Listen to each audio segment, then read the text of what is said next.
বানিয়াপুকুর গ্রামের মসজিদে পবিত্র জুম্মার দিন উপলক্ষে কেউ যদি দান সদকা করে সেটা কিভাবে দাগ করা হয় এবং নিলামে বিক্রি করা হয় সেটা আপনাদের মাঝে দেখাবো। তো চলুন দেখা যাক। ছাগলটার দাম 8,000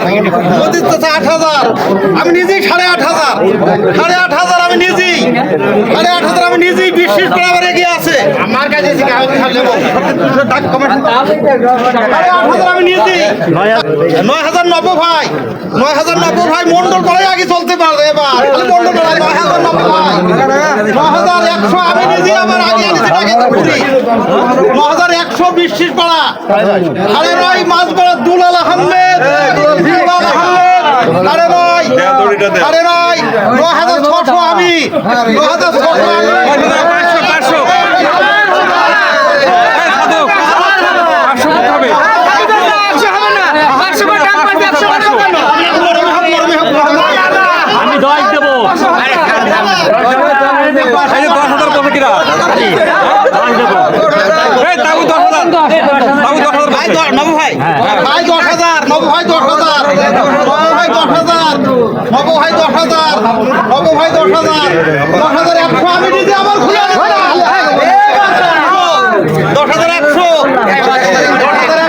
শেষে 10,500 টাকা দিয়ে বিক্রি হয়ে গেল আর আমরা চলে যাচ্ছি বাসার উদ্দেশ্যে। তো আজকের মতো ভিডিওটা এই পর্যন্ত। সকলে ভালো থাকবেন। আল্লাহ হাফেজ।